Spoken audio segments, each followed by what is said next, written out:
our next discussion, I'm pleased to introduce Schellman CEO Avani Desai and of Schellman and Schellman Senior Manager Matt Crane for their discussion on PCI DSS 4.0.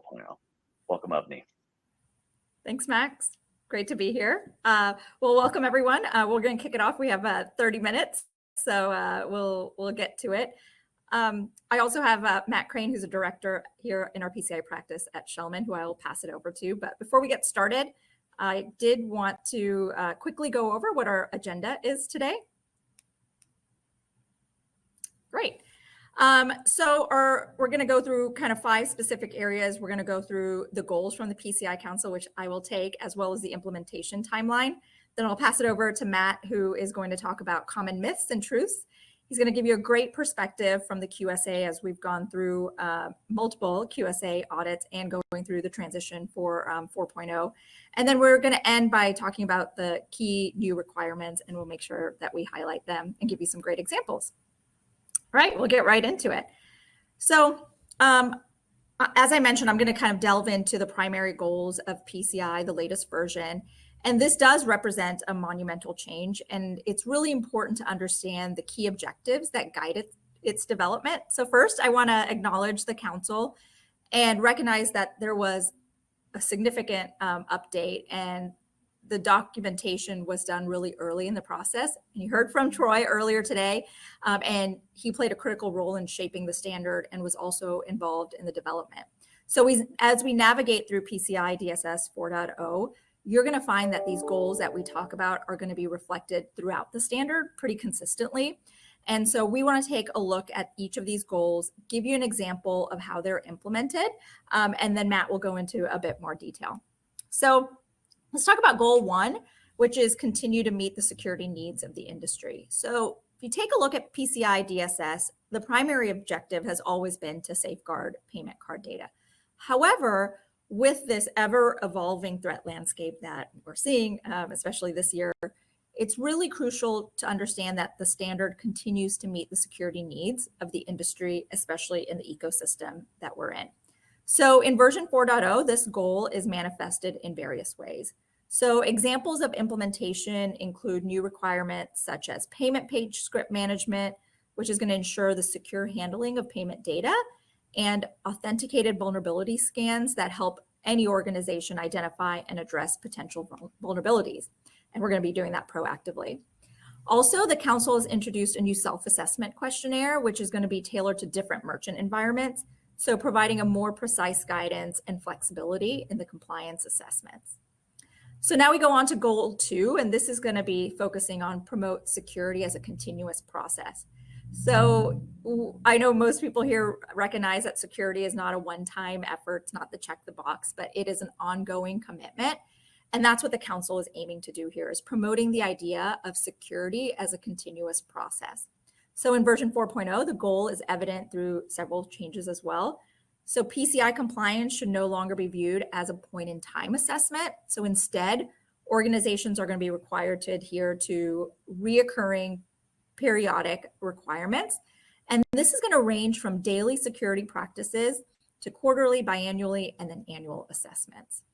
So the way to support this goal, the council introduced the items noted for improvement worksheet, and this tool in association with findings and observation summary or plan of action and milestones is used to document all remediation activities and is provided to be assessed for entities at the end of the assessment.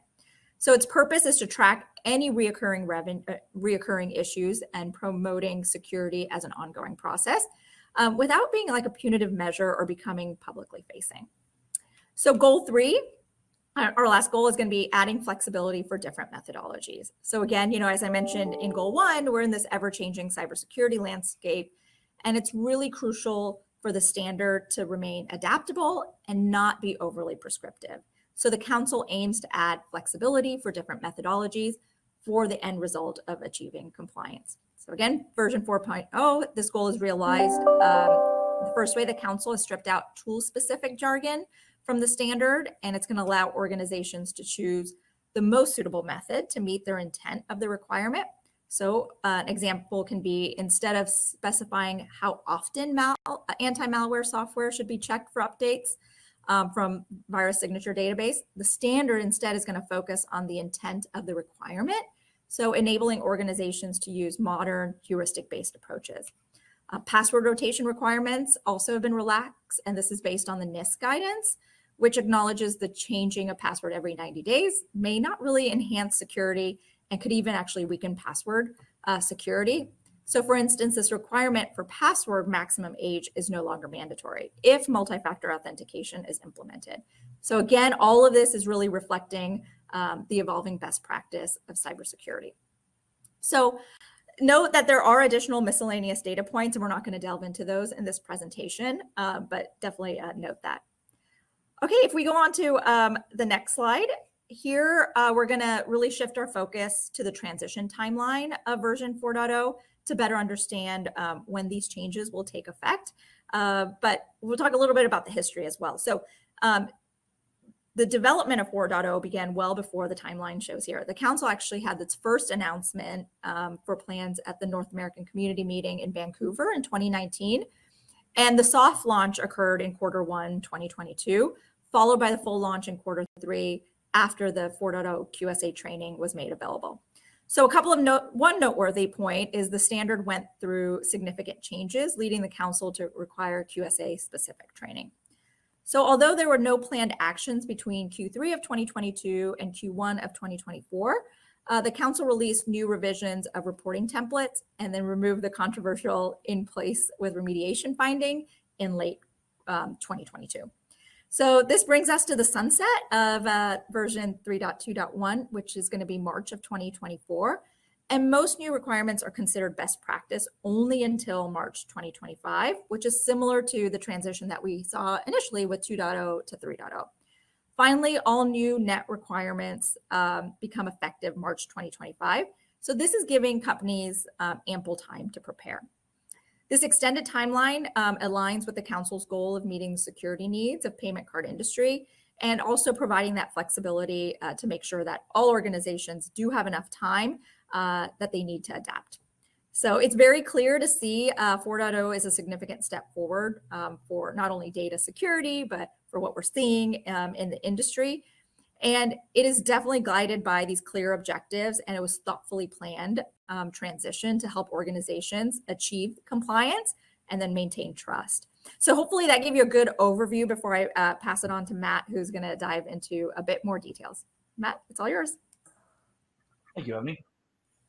So now that we've gone through what the goals are and the transition timeline with Avani, let's take a look at some of the major changes and give you our perspective as a QSA as we look towards ramping up for this standard.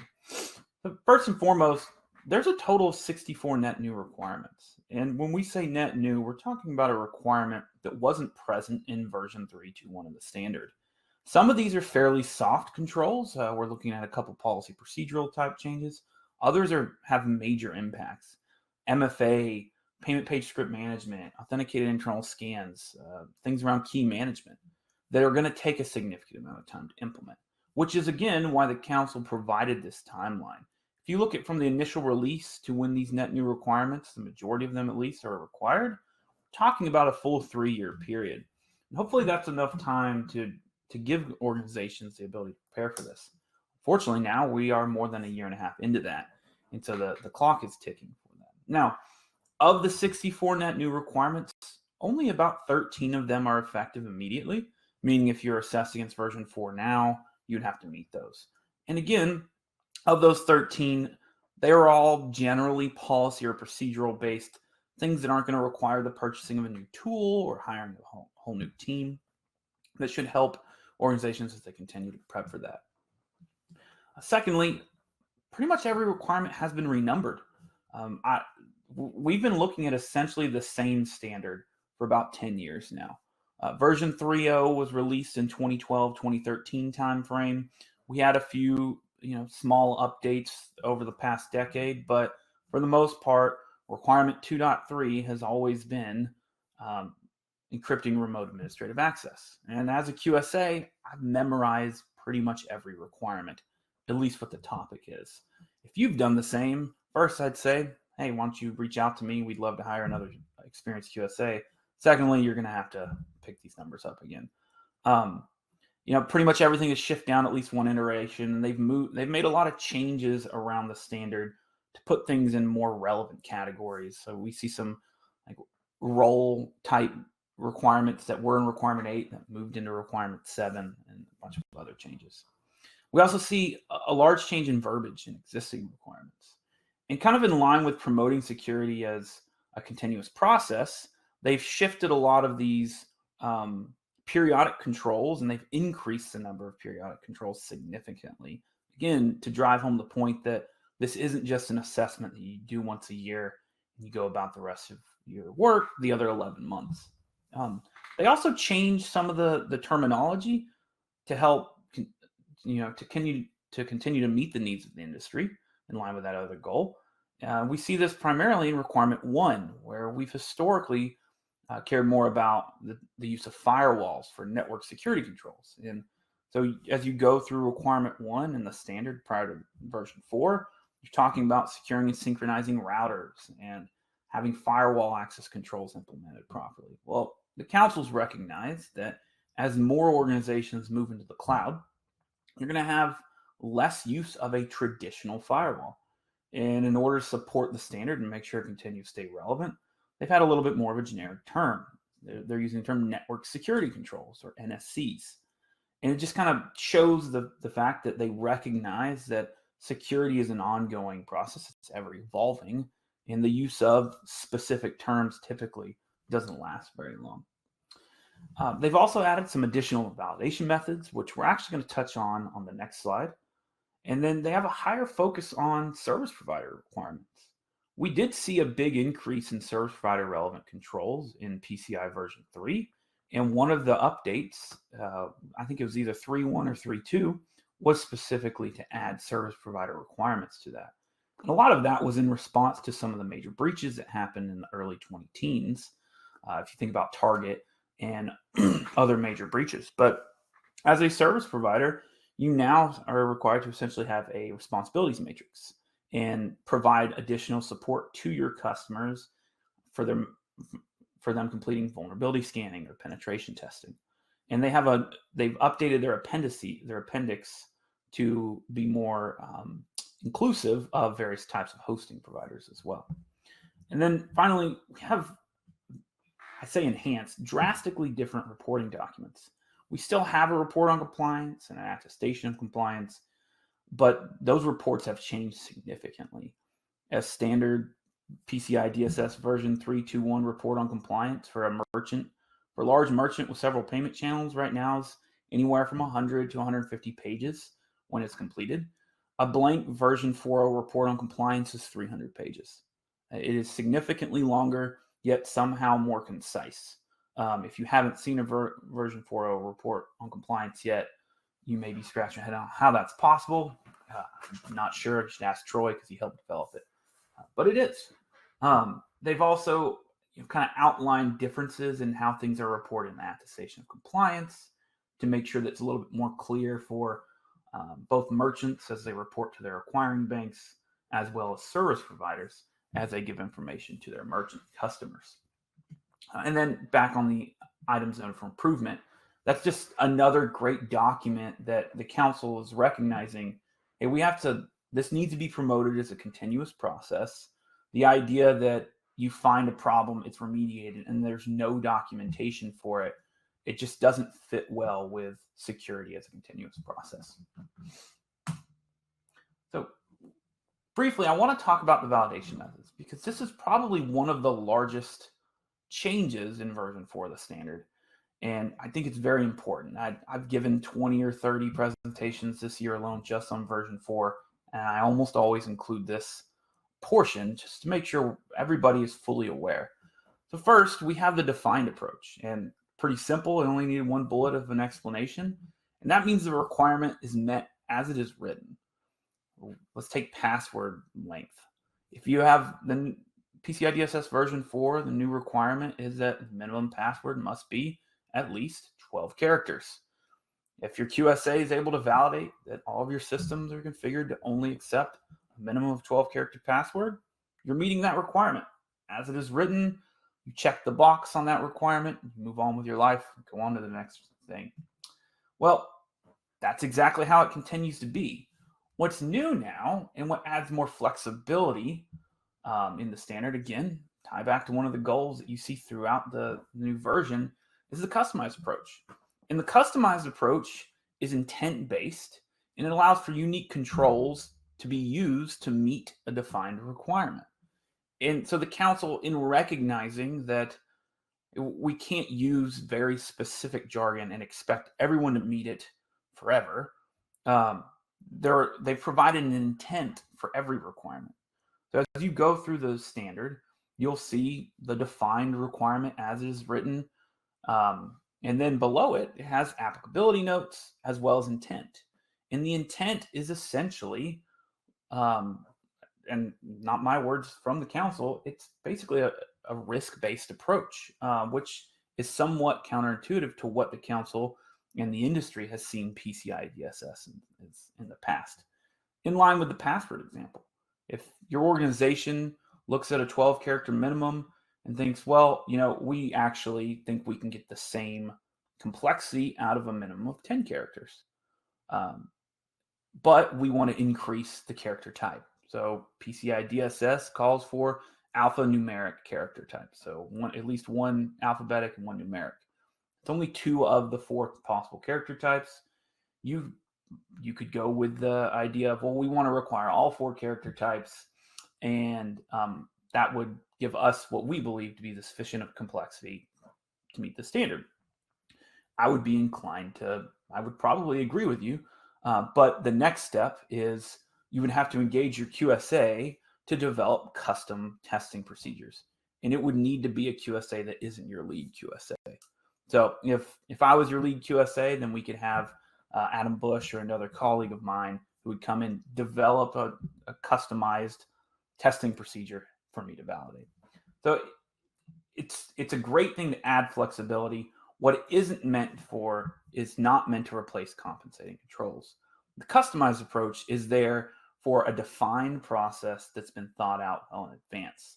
If you're going through an assessment and your assessor identifies that you're using MD5 to hash passwords, that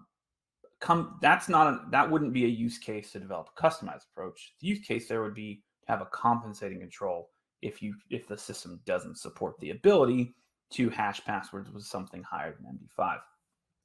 And that's why the council kept the compensating control in the standard. They actually, in the first release of the draft, didn't include a compensating control. The intent originally was to remove the compensating control and have it wholly replaced with a customized approach, but the council listened to the industry through multiple requests for comments and elected to add it back in. Now that we have a good understanding of the validation methods, I want to talk about some common myths as well as some common truths. And there's one on here that's going to be on both a myth and a truth. It's something we can dive into. So first and foremost, encrypting the primary account number reduces scope. We hear this a lot as QSAs. We have a lot of clients that tell us that are hearing this from their service providers. And encrypting the primary account number is something that has to happen. It is a requirement, but it doesn't necessarily reduce scope. So oftentimes we'll be meeting with a DBA or with an internal compliance team, like, well, all the data on these systems is encrypted, so we don't need to worry about the logical access controls. Unfortunately, that is not the case. The data security standard is and has always been a layered security standard. And so you have requirements to have logical access controls, to have network filtering, and as well as encrypting primary account numbers. Next, this has been a recently popular opinion that we've heard from a lot of people in the industry, is iframes negate the need for PCI compliance. That unfortunately is not true. Using an iframe on a web application for e-commerce payment channels is a great way to reduce the risks associated to accepting payments, and you're essentially pushing a lot of the responsibilities for that transaction off onto a service provider. but it doesn't completely remove you from being applicable to PCI. The council has a self-assessment questionnaire, or SAQ, A as an alpha, that is specifically for e-commerce merchants that are accepting payment either through an iframe or a redirect. Now, those requirements are much shorter, but there is still about 25 to 30 requirements that have to be met, even with a merchant who's only accepting payment via an iframe. And that's because if you're hosting the payment page or the page where the iframe is injected, you still have the ability to impact the security of that cardholder data received. Next, PCI DSS is a risk-based standard. This is a little bit of a controversial opinion, but the council continues to get behind this. As a whole, and as a defined approach, it is not a risk-based standard. You look at the requirements one by one, and none of them have higher value towards compliance than the others, in that PCI is an all or nothing standard. If you're missing one policy statement, or you have a bunch of any rules on an external firewall, either one of those would prevent you from being PCI compliant, if not remediated. Now, where it gets more controversial is if you start going down the customized approach or the competent control route. That's where you start looking at risks associated with not meeting requirements or not meeting them as written, and you start getting into intent-based things. Also, high and critical vulnerabilities are the only thing that matters. We get this a lot. There's a lot of verbiage in the standard that focuses on high and critical security vulnerabilities, specifically around remediating internal vulnerability scan results. And that's done to show the priority is on those. But there is still onus on an organization to have a plan in place and a process to remediate mediums and lows within a defined period of time. And, this is probably one of the biggest hangups within an assessment, because oftentimes we understand the idea of a clean vulnerability. I was talking to a client earlier. The idea of a clean vulnerability scan is like finding Sasquatch. I hear a lot about it. I don't think I've ever seen one. But as you start preparing for PCI DSS version 4, you got to make sure you have a plan in place to address your lows and your mediums, and not just your highs and criticals. And then the fifth bullet is the same one that we're going to see on the true slides. PCI DSS is a point-in-time assessment. So there are too many new requirements now that have to be done over a period in time. The DSS, a lot of things are annual, which then kind of lend to that idea of point in time, because we're just checking it each year. But we also have quarterly vulnerability scans and biannual segmentation penetration testing and several other things. Which leads us into the truth in that PCI DSS is still technically a point-in-time assessment. And what I mean by that is when you receive your report on compliance, your QSA is providing assertion that you are compliant with the standard on that date, whatever date is listed in the report on compliance. We haven't gone as far yet in the PCI industry to identify, quote, review periods. That's something you would see in SOC. I would expect that to be happening soon, though, as we look into the next releases. Some other common areas we see where, because the standard is so well established and PCI has done a great job in communication, there's a lot of the industry has fully adopted some of these things. So SAQ eligibility. If you're a merchant and you can show that you meet the eligibility requirements for a self-assessment questionnaire A because you have you're using an iframe from a validated third-party service provider, you only need to meet those requirements. Even if your acquiring bank has determined your transaction volume is too high to do an SAQ. The council has guidance provided on their site that state that if you meet those requirements, those are the only requirements you need to deal with. And it's made things a lot simpler for merchants, and it's rewarding them for implementing controls in place to shift responsibilities to compliance service providers. Third on this list is defining scope. I would have put this in the myth column previously and labeled it QSAs are responsible for defining scope. But the majority of our clients now completely understand that they are responsible for the definition of their scope, And it's a QSA's responsibility to define that. And then finally, PCI is only concerned with confidentiality and integrity. And this comes up a lot in internal vulnerability scan reports and even external, in that if you were looking at a vulnerability and the CVSS metric scores show that of confidentiality, integrity, and availability, the CIA triad, if there's no effect on confidentiality or integrity, but there's a high effect on availability, such as like a DDoS, distributed denial of service attack, that really isn't relevant for PCI. If the system's down and unaccessible, you're probably not going to be able to steal any cardholder data from it. So from a QSA's perspective, I want to get into some of the common roadblocks we see and then talk about how we can make assessments easier and how you can better prepare for it. As we go through this road, starting out with an undefined scope has the most detrimental effect on an assessment.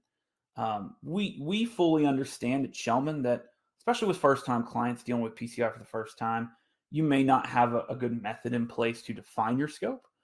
But if you don't have that in place, you need to start working with your QSA early and often to make sure that you understand what your scope is. And that leads us into inaccurate inventories. There's many areas within PCI where your QSA is going to have to sample things.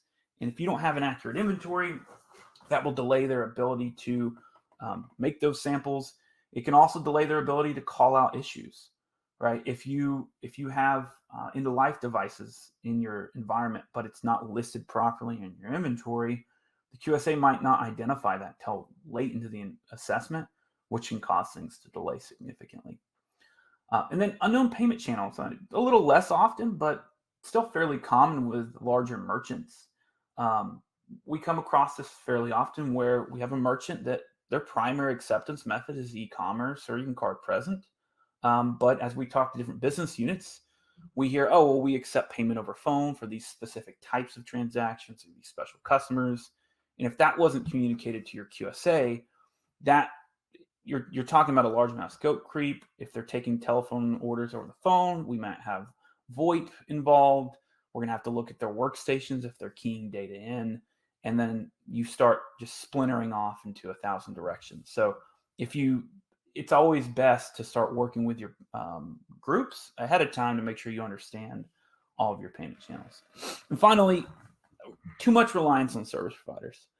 There are a lot of service providers out there. There's a lot of services that are marketed as compliance as a service, and most of them are great, but no one's going to completely take the responsibility of cardholder data off your plate unless you stop accepting credit cards, right? The hosting providers, the big ones out there, OCI and AWS and GCP, they will provide services to you and things for you to provision, but ultimately it's up to the assessed entity to make sure that's configured properly. So I'll speed through these last few slides here. I don't want to take up too much more time, but from a QSA's perspective, how do we make this easier, right? Get a ticketing system for periodic requirements. There's too many requirements now that have to be done weekly, monthly, biannually to just rely on Outlook reminders. Meet with your QSA periodically. I make a point at Schellman that we meet with our clients at least quarterly. A lot of my larger clients, we have enough assessments a year to where we're meeting with them weekly anyways. If you're not meeting with your QSA periodically outside of your assessment window, start pushing that or get a new QSA. And then align the assessment with other audits. If you're doing SOC and HIPAA and HITRUST and FedRAMP, there's a lot of shared controls within those standards that can be used. There's no reason for you to have to provide the information security training program and completion records to 6 different assessment firms or even 6 different auditors at the same company. You should work with your QSA company and make sure that they can do all that at once.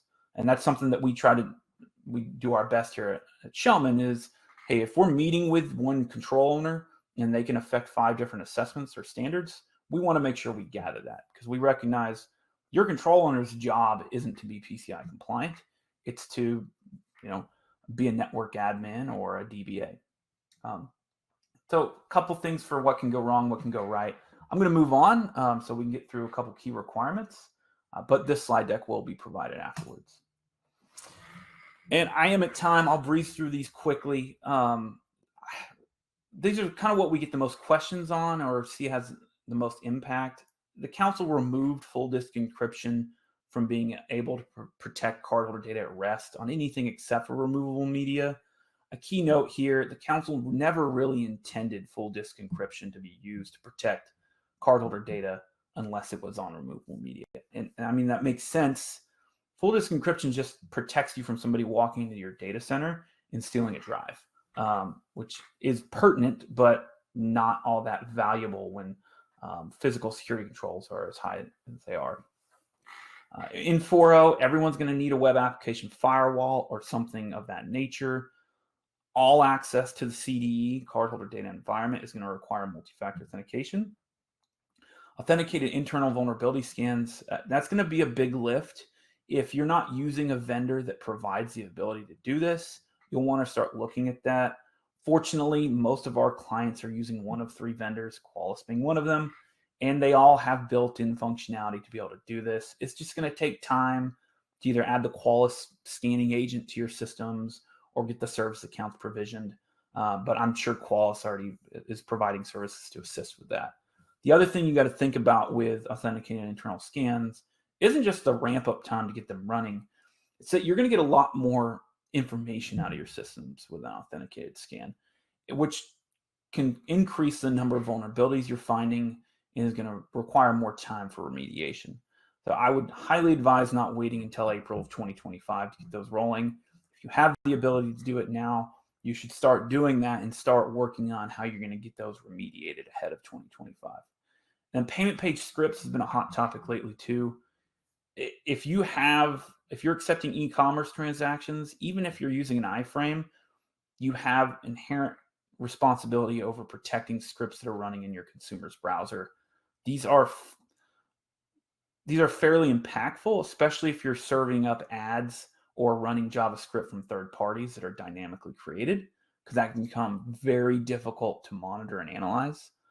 The other thing here is the council, at least in my opinion, their intent is that payment pages should be as simple as possible. The idea of having pop-ups and random things running at the payment page, their goal is that you're just putting the data in and there's nothing else there to interact with the browser. Well, with that, we have questions. I don't think we have time, but I'll pitch it back over to Max if you want to jump in and take things from here.